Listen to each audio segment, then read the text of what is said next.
Hi friends, welcome to my channel. ఈరోజు recipe వచ్చేసి బెండకాయ మజ్జిగ కర్రీ.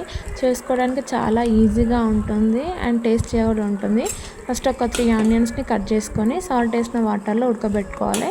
ఇలా ఉడకబెట్టుకోవడం వల్ల చాలా క్రీమీగా ఉంటుంది అండ్ టేస్టీగా కూడా ఉంటుంది. ఇది ఉడికాక వాటర్ పంపేసి చల్లారనివ్వాలి. కొంచెం కలర్ చేంజ్ అయినాక మనం వాటర్ పంపేసి పక్కన పెట్టేసుకోవాలి.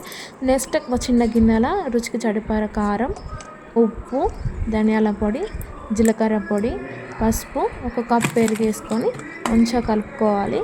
ఇలా కలుపుకున్న మిశ్రమాన్ని పక్కన పెట్టేసుకోవాలి. నెక్స్ట్ చల్లారిన ఆనియన్స్ని మనం మెత్తటి పేస్ట్లా చేసుకోవాలి. నెక్స్ట్ ఒక ప్యాన్ పెట్టేసి కొంచెం ఆయిల్ వేసుకొని మనం మధ్యలో కట్ చేసిన బెండకాయలను అందులో వేయాలి. మంచిగా ఫ్రై చేసుకోవాలి. పచ్చివాసన పోయేంత వరకు ఫ్రై చేసుకోవాలి. ఇలా ఫ్రై చూడండి, మంచిగా ఫ్రై అయ్యాలి. ఇలా ఫ్రై అయ్యాక వీటిని తీసి పక్కన పెట్టేసుకుందాం.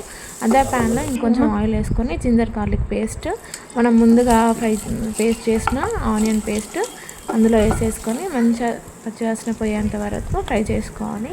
నెక్స్ట్ పెరుగు మిశ్రమం కూడా ఇందులో వేసుకోవాలి. అది కూడా మంచిగా గోలని ఇవ్వాలి. చూడండి, ఆయిల్ మంచిగా పైకి తేలింది. ఇప్పుడు మీకు గ్రేవీకి సరిపడా వాటర్, కొంచెం యాలకుడి పొడి, కొంచెం కార్న్ఫ్లోర్ వేసేసుకొని కొంతసేపు ఒక 10 మినిట్స్ మూత పెట్టేసుకుందాం. నెక్స్ట్ మనం ఆయిల్లో ఫ్రై చేసిన బెండకాయలు వేసేసుకుందాం. అది కూడా ఒక 5 to 10 మినిట్స్ ఉడకనివ్వాలి. నెక్స్ట్ ఫైనల్గా మన కొత్తిమీర వేసేసుకుంటే మన బెండకాయ కర్రీ రెడీ అండి. ఇలాంటి వీడియోస్ కోసం మన ఛానల్ సబ్స్క్రైబ్ చేసుకోండి. Thank you for watching.